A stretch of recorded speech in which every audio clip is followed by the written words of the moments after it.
Welcome back to Unintended Consequences, episode 46. It's July 2nd, 2026. Every story we cover starts with someone who had a reasonable plan. On October 24th, 1978, President Jimmy Carter signed the Airline Deregulation Act in the White House Rose Garden. Economists who had argued for years that regulated fares kept ordinary Americans on the ground stood beside him. The law removed the Civil Aeronautics Board's power to set prices and approve routes. The explicit goal was to let competition drive costs down. Within 2 decades, the average fare had fallen sharply, yet dozens of smaller cities had lost all scheduled service.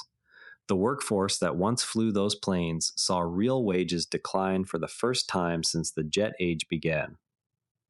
By the late 2010s, American, Delta, United, and Southwest controlled roughly 80% of domestic passengers. Hub and spoke networks and economies of scale rewarded the largest carriers.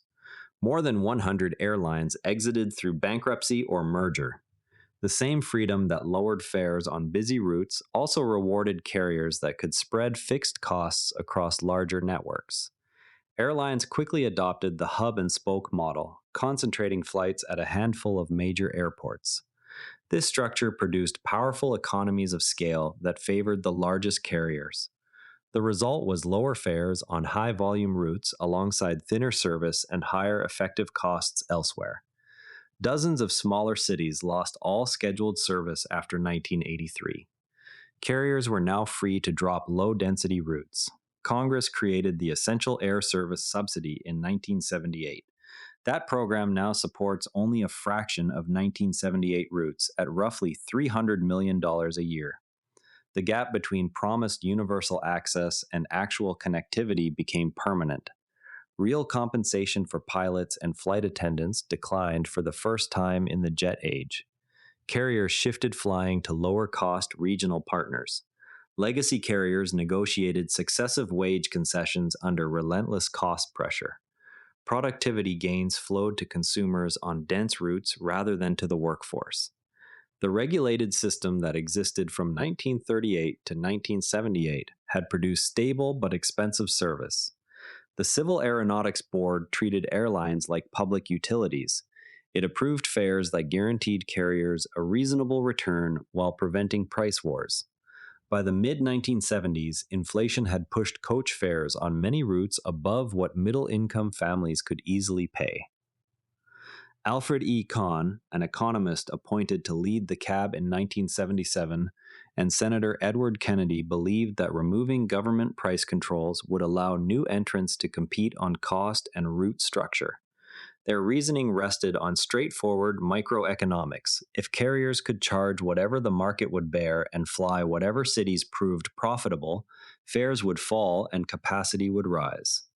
At the time, no one had seen a fully deregulated national passenger network in the jet era. The experiment felt like a low-risk correction of an obvious inefficiency. The Airline Deregulation Act phased out the CAB's authority over domestic fares and routes by 1983. It dissolved the agency itself in 1985. Early results appeared encouraging.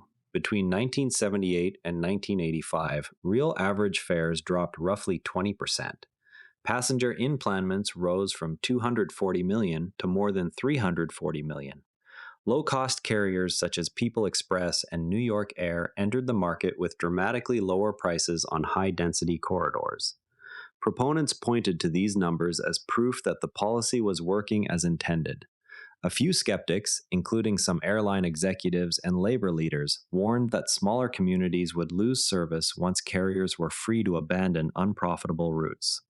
Those concerns received limited attention during the first years of expansion.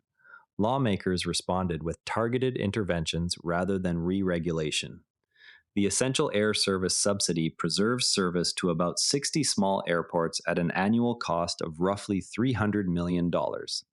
Antitrust authorities blocked some proposed mergers in the 1980s and 1990s. They approved the largest combinations after 2008, including the United Continental and American U.S. Airways deals. No serious legislative effort has emerged to restore broad fare or route regulation. The current industry structure reflects 4 decades of adaptation to the incentives created in 1978.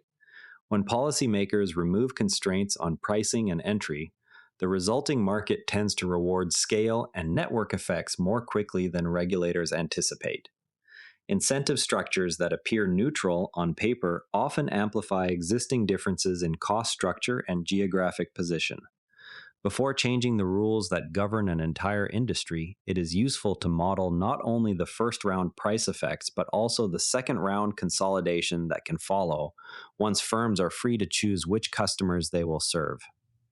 The airline case continues to shape debates over whether similar deregulation in other network industries will produce comparable concentration.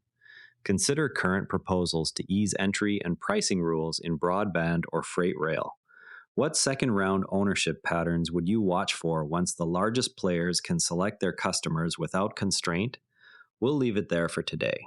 Thanks for thinking through this one with me. If you know someone who loves a good cautionary tale, send it their way, and I'll see you tomorrow with another. And if you'd rather watch than listen, find us on YouTube at Nerra Network. Links in the show notes.